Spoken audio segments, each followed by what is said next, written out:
Hey everybody, this is Blake here. What is Martial Horror Loves Movies? It's just another vlog show that I've been meaning to do for quite some time. I love movies, and I love talking about movies, but there are plenty of films out there which I just don't really get the opportunity to talk about because none of my friends share my tastes, and I don't really feel the need to do written reviews of them, or I've already done written reviews of them, so I really have no reason to revisit them.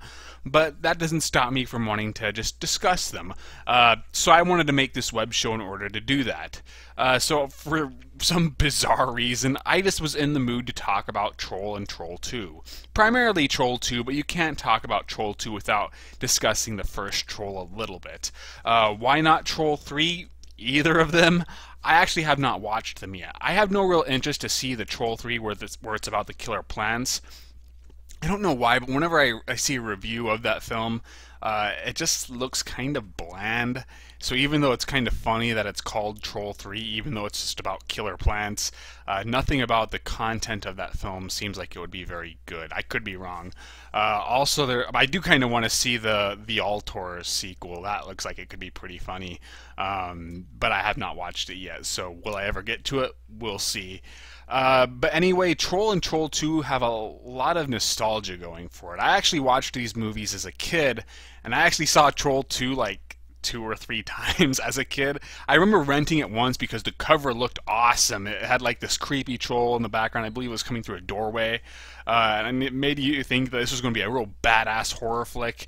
It wasn't. But as a kid, I didn't think it was bad either. I never thought of it as, one of the worst films of all time. I thought it was actually pretty entertaining. But then again, as a kid, I thought Jaws the Revenge was really entertaining too. So my tastes were very questionable, let's just say. But then I ended up renting it again later on, not realizing that I had already seen it before. For some reason, I thought Troll 2 was actually Troll, so when I rented Troll 2 later on, I was thinking it would be a sequel to the movie I watched, not just the movie I had already seen. And once again, same reaction. I enjoyed it, but I never thought of it as a really bad movie. But of course, I'd find about its reputation later on, and I'd go ahead and revisit, and we'll talk about my feelings now that I've seen it as an adult. Troll, though, I remember trying to watch it once, and I could remember a few scenes from it, like when Sonny Bono turns into a plant.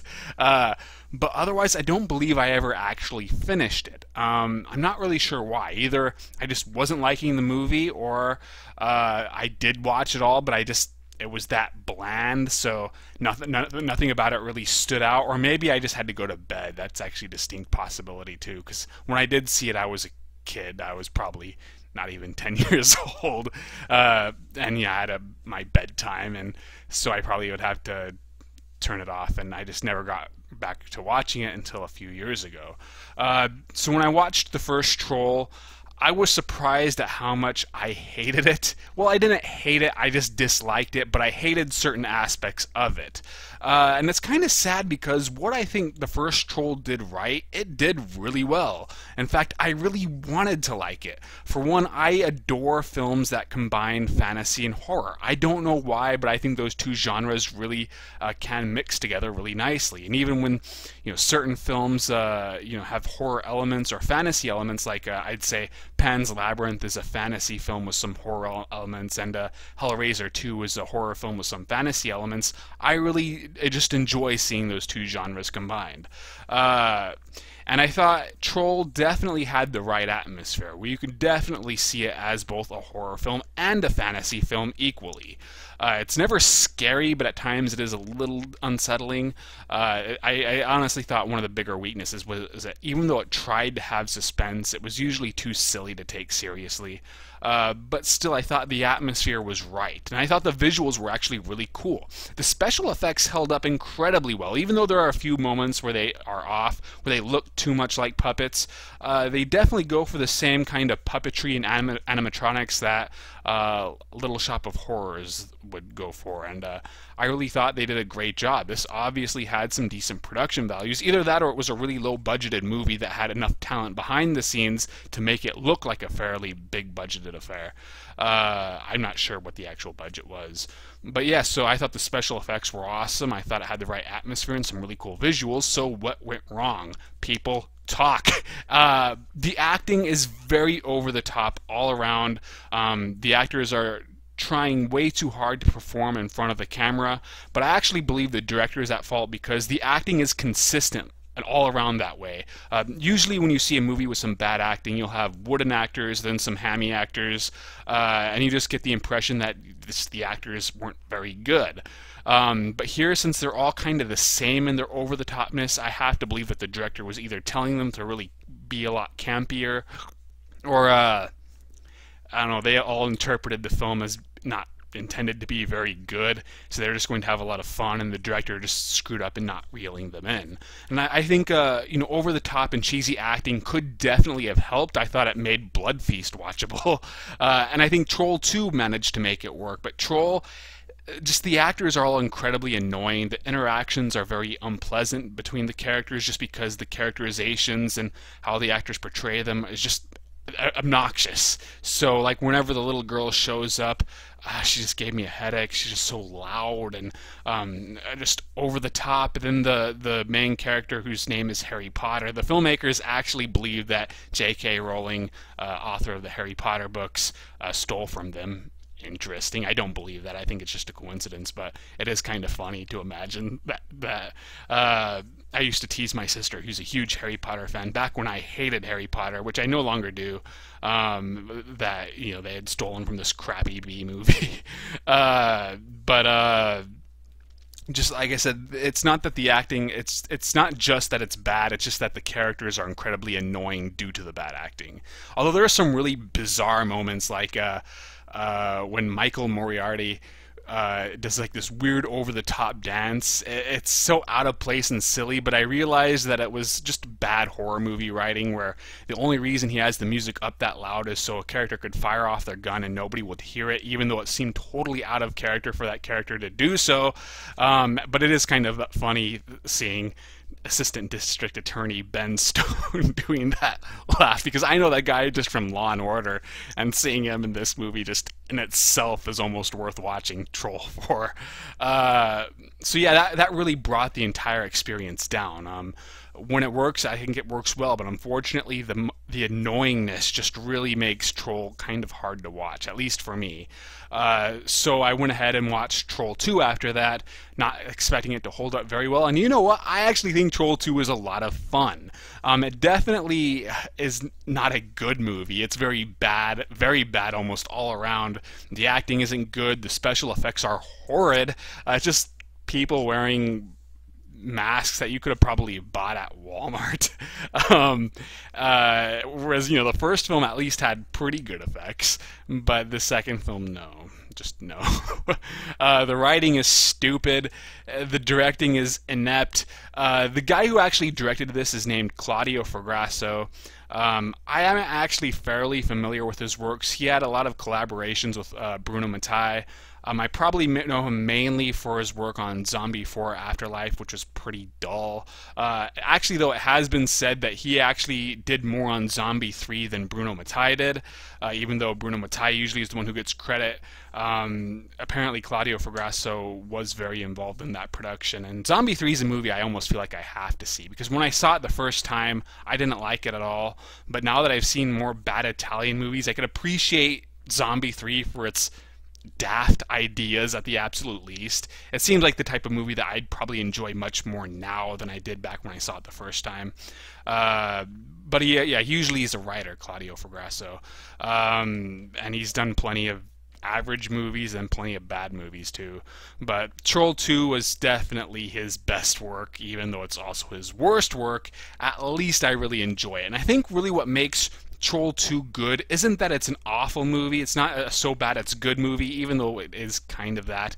To me, it really works because it's just strange. I remember watching the documentary about this called The Best Worst Movie, and that was actually directed by the main kid from Troll 2.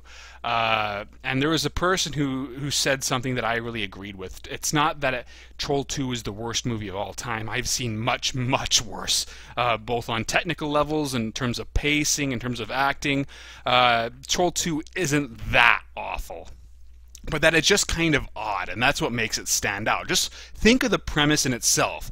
These goblins, yes, the movie's called Troll 2, but it has no actual trolls. These goblins are vegetarians, so they're killing people by turning them into plant food so they could eat them. That's just crazy, and silly and stupid. You could easily make fun of that, but at the same time, it is kind of ingenious.